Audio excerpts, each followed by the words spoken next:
Hello my YouTube family, कैसे हैं आप सभी लोग। आई होप आप सभी लोग अच्छे होंगे, एकदम बढ़िया होंगे। तो अभी देखिए मैं इस तरह तैयार हुई हूँ, कैसी लग रही है आप कमेंट बॉक्स में बताना। और आज मेरा सावन का दूसरा सोमवार है, तो पूजा करने जा रही हूँ।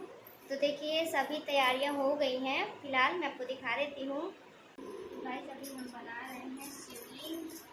तो देखिए मेरे शिवलिंग आधे बन गए हैं, अभी शेष नाग जी बनाना है।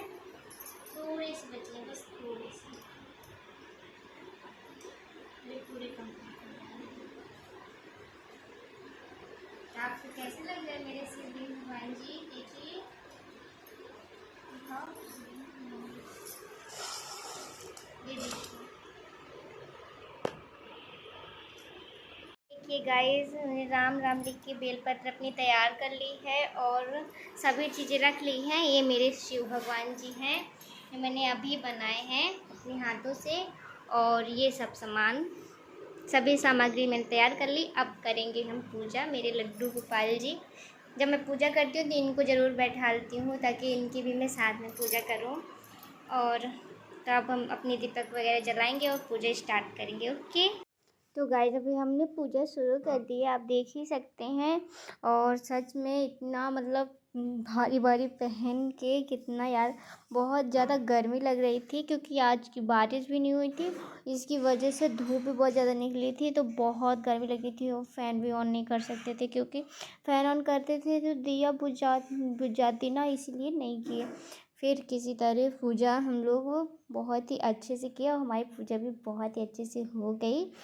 तो अभी आप देख ही सकते हो। और अभी हम लोग करेंगे कथा, और भगवान जी की कथा करने के बाद फिर आरती करेंगे। तो चलिए जल्दी से उनकी पूजा करते हैं और आरती करते हैं। Okay guys.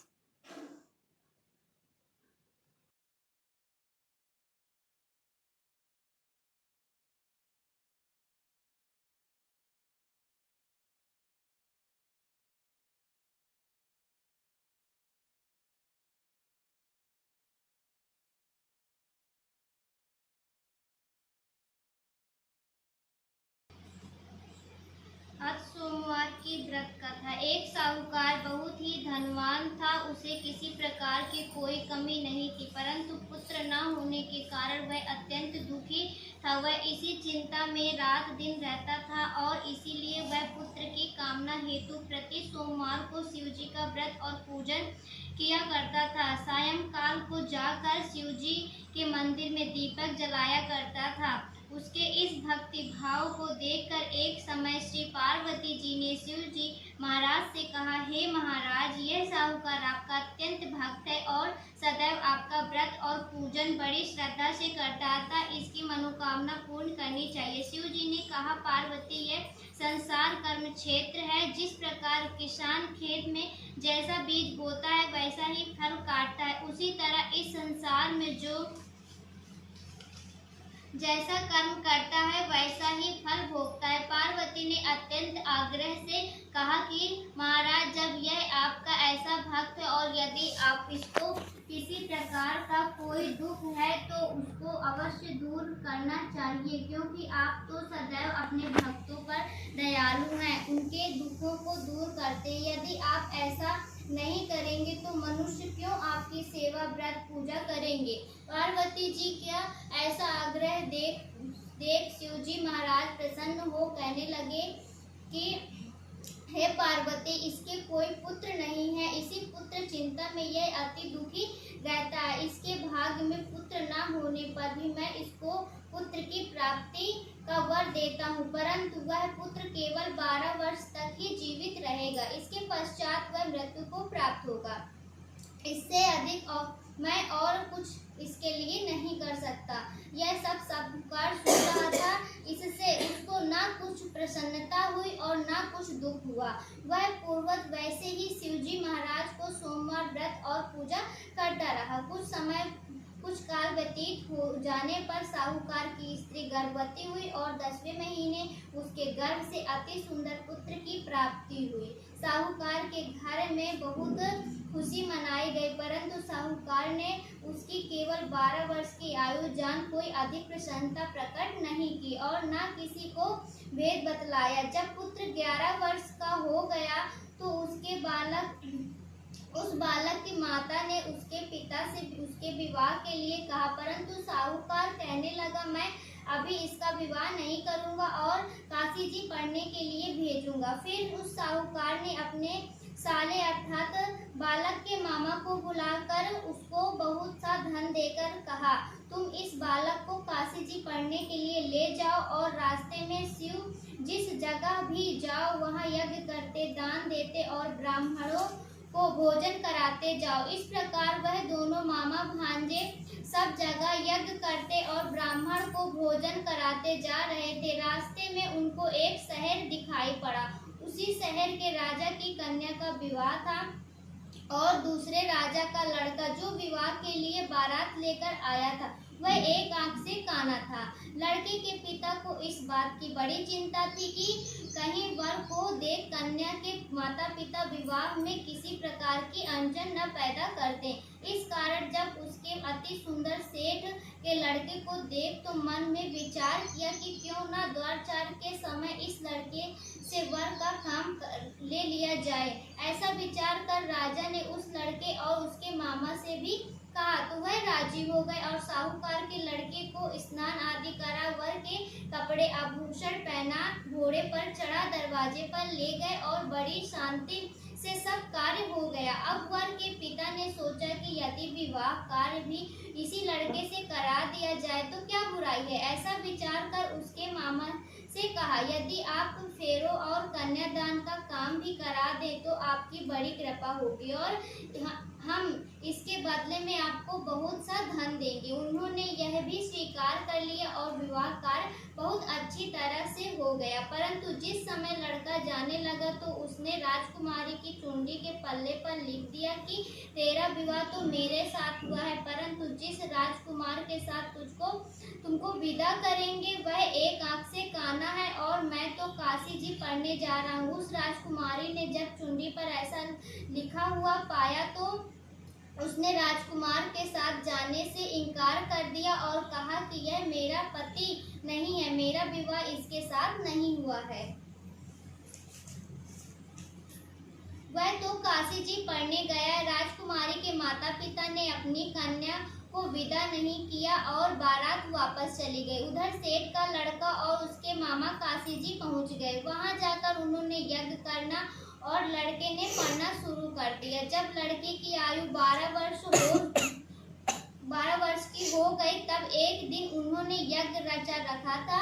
उस दिन लड़के ने अपने मामा से कहा, मामा जी आज मेरी तबीयत कुछ ठीक नहीं है। मामा ने कहा कि अंदर जाकर सो जाओ। लड़का अंदर जाकर सो गया और थोड़ी देर में उसके प्राण निकल गए। जब उसके मामा ने आकर देखा कि वह मर गया है तो उसको बड़ा दुख हुआ और उसने सोचा कि मैं अभी रोना पीटना मचा दूंगा तो यह यज्ञ का कार्य अधूरा रह जाएगा। तब उसने जल्दी से यज्ञ का कार्य समाप्त कर ब्राह्मणों के घर जाने के बाद रोना पीटना आरंभ कर दिया। संयोग बस उस समय शिव जी महाराज और पार्वती उधर से जा रहे थे। तब उन्होंने जोर जोर से रोने पीटने की आवाज सुनी और पार्वती जी ने शिव जी को आग्रह करके उसके पास ले गई और उस सुंदर बालक को मरा हुआ देखकर कहने लगी कि महाराज यह तो उसी सेठ का लड़का है जो कि आपके वरदान से पैदा हुआ था। शिव जी ने कहा कि पार्वती जी इसकी आयु इतनी ही थी सो भोग चुका। पार्वती ने कहा कि महाराज कृपा करके इस बालक को और आयु दो, नहीं तो इसके माता पिता तड़प तड़प कर मर जाएंगे। पार्वती जी के इस प्रकार बार बार आज्ञा करने पर शिव जी ने उसको वरदान दिया। शिव जी महाराज की कृपा से लड़का जीवित हो गया। शिव पार्वती कैलाश चले गए। तब वह लड़का और उसके मामा उसी प्रकार यज्ञ करते हुए अपने घर की ओर चल पड़े और रास्ते में उसी शहर में आए जहाँ पर उस लड़के का विवाह हुआ था। वहां पर आकर जब उन्होंने यज्ञ आरंभ कर दिया तो उस लड़के के ससुर ने उसको पहचान लिया और अपने महल में लाकर उसकी बड़ी खातिरदारी की, साथ ही बहुत सारा धन देकर दासियों के सहित बड़े आदर और सत्कार के साथ अपनी लड़की और जमाई को विदा किया। जब वह अपने शहर के निकट आए तो उसके मामा ने कहा कि पहले मैं तुम्हारे घर जाकर खबर कर आता हूँ।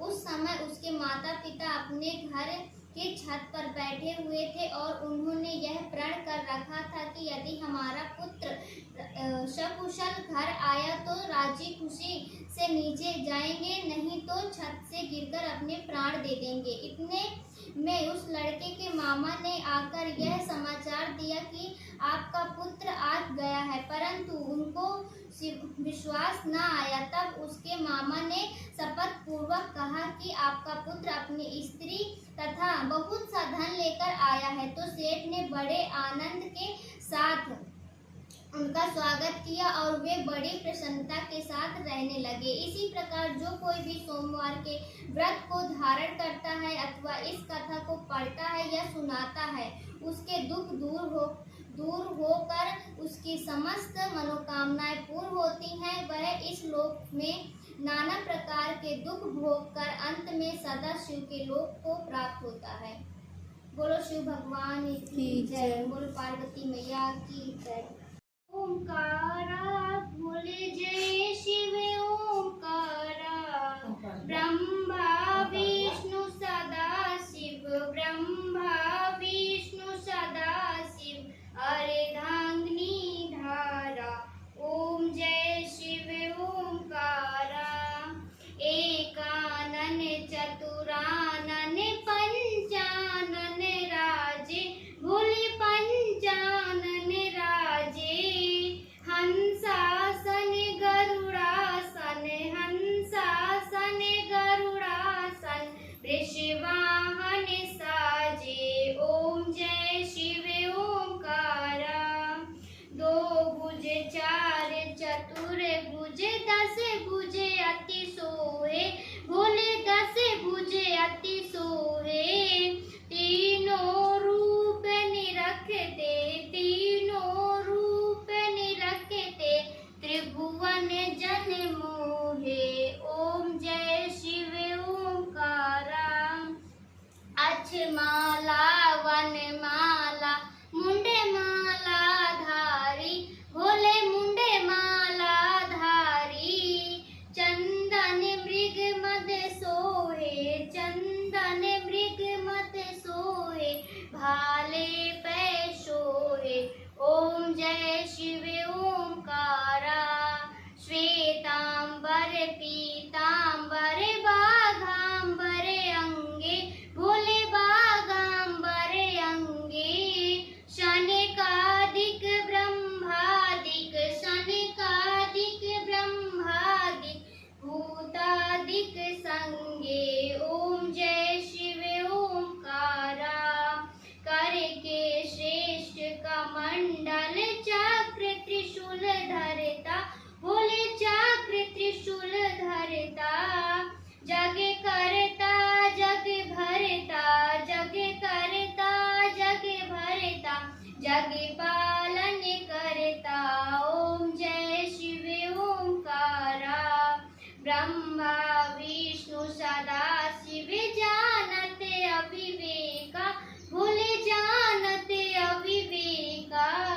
प्रणवाक्षर के मध्य, प्रणवाक्षर के मध्य, ये तीनों एका। ओम जय शिव ओंकारा, त्रिभुवन शिव की आरती जो कोई नर गावे, भोले जो कोई नर गावे। कहते शिवानंद स्वामी, कहते शिवानंद स्वामी, सुख संपत्ति पावे। ओम जय शिव ओंकारा। तो गाइस अभी पूजा हो गई मेरी और मैंने मेहंदी वगैरह निकाली, बहुत ज़्यादा लग रहा था और बाल भी बहुत चुभ रहे थे, तो मैंने हटा दिए इसको। और अभी जा रही हूँ कुछ पानी वानी पीने और चाय बनाने अपने लिए। ओके चलिए चाय बना लेते हैं। और गाइस आप लोग भी अमरूद खा लो।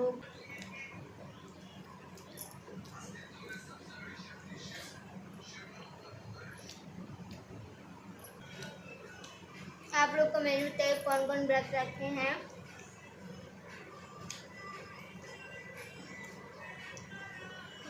बैग भी रख लो, खाए पड़ी है।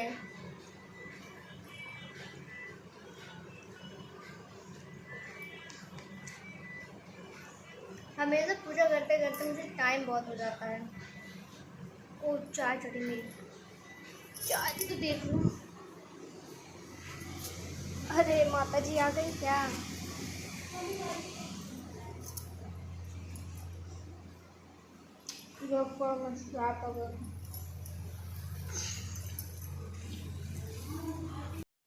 तो गाइस अभी हम जा रहे हैं अपने भोलेनाथ जी को विसर्जित करने। तो भाई गर्मी बहुत ज़्यादा पड़ रही है इस टाइम, तो भी जाएंगे तालाब में विसर्जन करने। तो यहाँ पे मैं अपने शंकर जी को कर लेती हूँ। तो मैं अभी देखो भोलेनाथ जी हमारे, मैं आपको दर्शन करा देती हूँ अपने भोलेनाथ जी के। ये मेरे भोलेनाथ जी हैं। अब हम जाएंगे विसर्जन करने। इसके पैर भी देखिए, संभलते नहीं हैं, मेरे पैर मार रही है। तो अभी चलो चलते हैं, क्योंकि दिन बोलने से पहले ही विसर्जन कर देना चाहिए शिव भगवान जी का, उनकी मूर्ति का। तो अभी हम लोग जा रहे हैं। कितना बज गया मैडम जी? 5 हो गया। चलो 10 मिनट।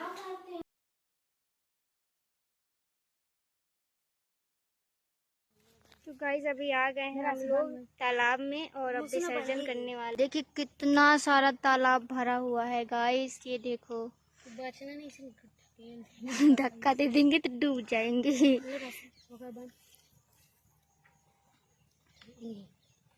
किसका रक्षा है ये? मेला रक्षा है और किसका रक्षा है?